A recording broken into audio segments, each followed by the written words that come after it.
It's Kettlebell Functional Fitness VA, and today we're going to do a bunch of pressing. So, I got a lot of toys, got a couple kettlebells, got me, the ground, little lights. So, this is going to be quick for the most part. You want some more in-depth stuff on these, you might be able to find it somewhere else, or contact us, let us know. But I'm going to run through a bunch of different varieties for overhead pressing. You could probably take a few of them into some other exercises, but this is pressing overhead variations. First, I'm going to start with the stack press. You can do this with the same weight, two of the same weight, one heavier, one lighter. Today we're going to go the heavier one. It's going to be on the bottom, so that's where I go through first. I lean it over. I want to get a good pinch here, not a diagonal grip, but straight across grip. And pinch, I mean grip. Two hands, I give it the old cheek clean, get it tight. You want to try and keep your wrist straight, but the fun part of this is it wants to bend your wrist that way. Brace, press. So there's your stack press. Don't clean it up with just one hand. This is oldie but a goodie, the bottoms up press. First thing, where do you want to grip it? Push down into it like you were going to do a push-up off.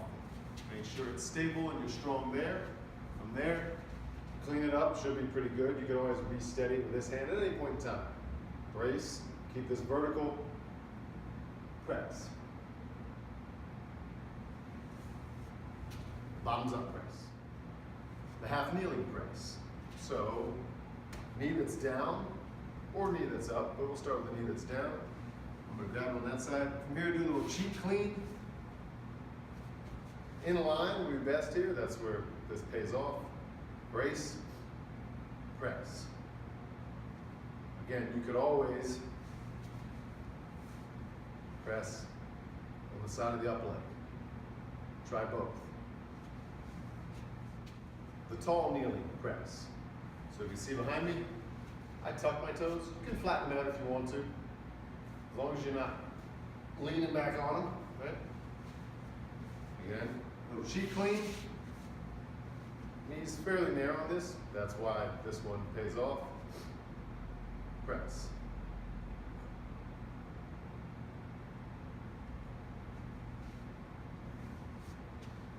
The inline press, or the tightrope press.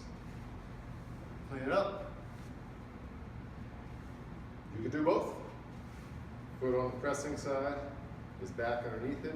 The other foot gets in line, heel to toe. Now, if this is too difficult, you're too wobbly, you can take that front foot outside, one width of the foot to do it. But like I said, you could also have your front foot be on the pressing side. So I'm going to switch arms for it. My front foot is now on the pressing side. Press. Try both. The palm press. Some people may call it the waiter press. You're going to do a palm clean, so I clean it diagonally. I want the handle running along my form or pretty close to it. If it was like this, maybe not the worst thing in the world, just makes it a little more unstable. Your wrist is going to be extended a little bit. Brace, press. Grab the handle. The seesaw press. For this, you need two bells. Clean them up. Inhale, hiss. Now every time you press, which is every time you move, you'll be hissing. So here I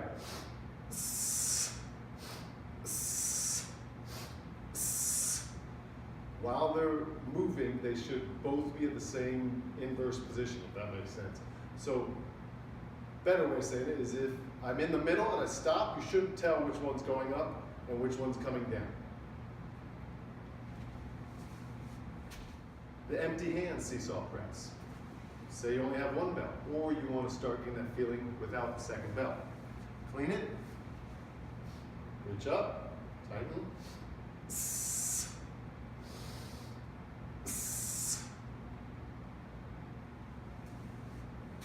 So you have an empty hand seesaw, and you push and you pull. We can call this basically the pulse start. It's something that if you've done bodyweight stuff, you do a lot of pistol squat to work on the start, or like a goblet squat. So you clean it up. Here, you get tight, you sniff. So you want to feel the bracing with the start, with the tight. The straddle press.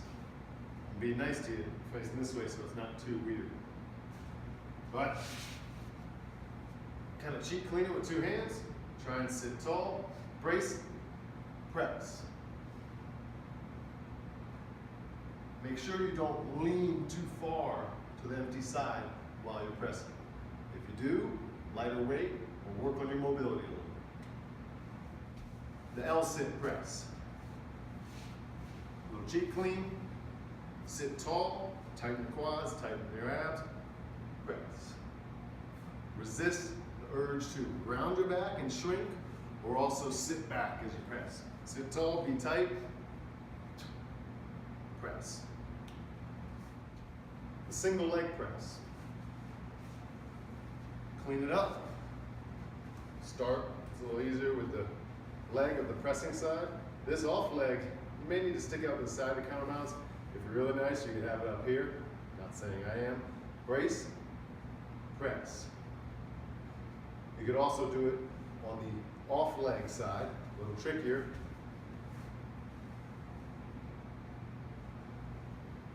Tricky. Just watch your gaze on this one, whereas normally you like to kind of look up and press, or at least I do.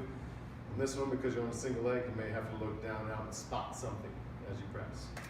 You can call this the pause press, the detour press, although it doesn't really go anywhere, but it stops on the journey. So the idea here is you're working at stopping where the sticking point would be, either at one or what I like is two positions. So you clean it up, you're ready to press. Press to the start of your sticking point. Brace harder, press to the end or near the end of your sticking point. Brace harder, press to finish. Pull down in one smooth motion, do it again. Show you the one variety, I'm gonna hit kind of in the middle.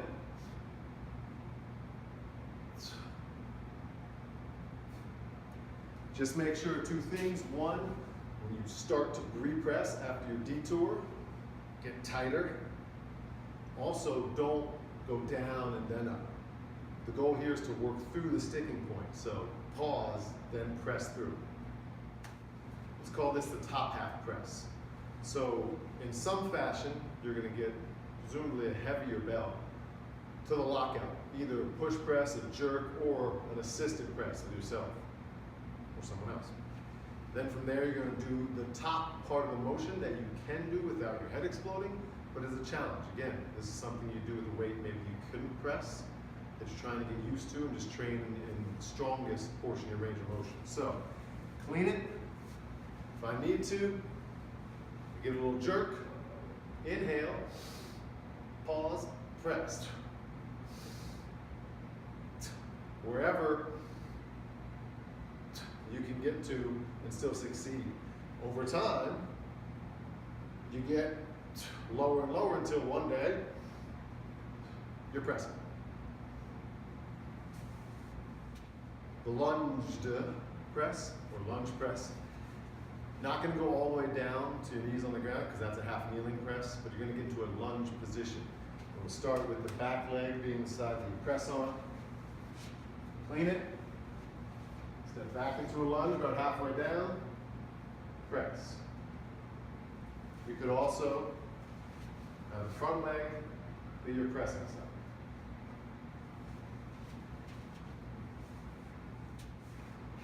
The dreaded SOTS press. So we're going to get down to a squat. And from a deep squat, presumably, we're going to press. Clean it. Squat. Press.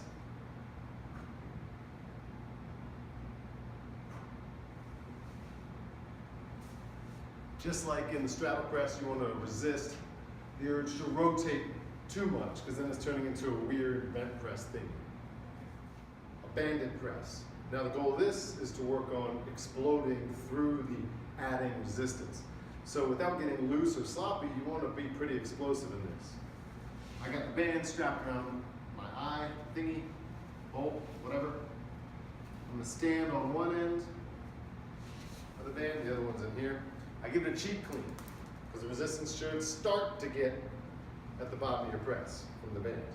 Here, brace, press, control. Brace, press, control. Press with chains on.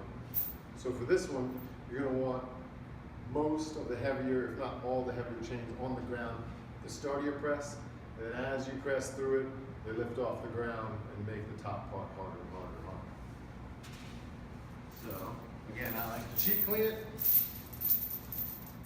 Brace, press. Brace, press. The hanging press. For this, I use one of the old straps from a TRX band or a TRX set. You could use chains, you could use a yoga strap, whatever. Cheek clean it. Brace, press. Brace, press.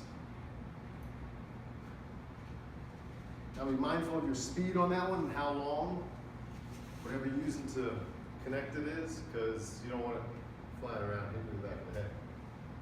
I assume you don't want it hitting the back of the head. The Koji press. Now, this is a variation on the hanging press, where you use a resistance band, so not only is another weight hanging, but it wants to move, well, a lot as you press. So, I give it the old slow cheek clean, because that's flying around. Be tight, brace, press. It'll dance around on you, so be careful. Brace, press. Two hands, safely down. The wobble board press. Now for this, you want to have them a width that makes it so you can kind of distribute your weight evenly on these two things, the wobble board and whatever else you're standing on, to get to the same height. And that's important too. You don't want this foot to just be on the ground, so this wobble board foot's up in the air. So I use a step here, and I had to put a couple of our mats there to get it pretty close to even. If you're not exact, I'm not a scientist, but close enough. Now, I'd rather not clean it from there, so I clean it. Step up, put my foot to the center of the wobble board, so that I can distribute weight straight down from it. For this, I shift my hips over a little bit, because that's what you're going to do in a heavy press. Make sure I try to maintain a quiet or still wobble board, so it's not flying all over the place. Brace, press. Brace, press. I wouldn't do this one on the other leg, because that's not the loaded side, so it's not really going to do as much. No, it's not a levitating kettlebell, it's the hanging press. Now, you may notice a couple things. I'm standing on a step box for this because I want it to be about the right height. And then this is hanging from one of our many pull-up bars. So you may have to play with it to get the height right, but the idea is you want to be at a sticking point where you start from a dead position. Similar, but not exactly like the one where you press to the sticking point and then stop and press. This is at the sticking point or in it. That's where you start from.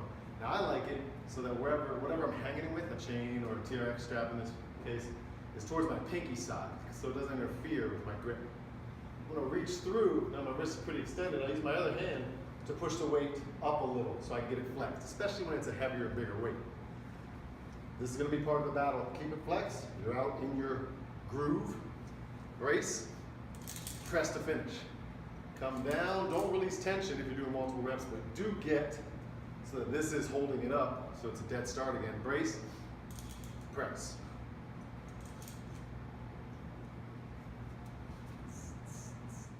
The pull-in press works on the same theory, principle, things of the seesaw press or the empty hand seesaw. So I got my band strapped to something, I'm just draped over it. I clean the kettlebell. Grab this somewhere at the top. There is a little tension, but not much. And my elbow is slightly bent. What I'm going to do here is I'm going to pull the elbow into the body to get my lat going and obliques, but not into a rack position. When I do that, simultaneously I brace, press. Get away from it a little more. Brace, press. For tension, I just want something that makes me activate, not something too hard that makes that the main focus. I want it to enhance my press, just like all these other things. So play with it, find a resistance that works for you, position that works for you. That goes for everything in this million variations of pressing.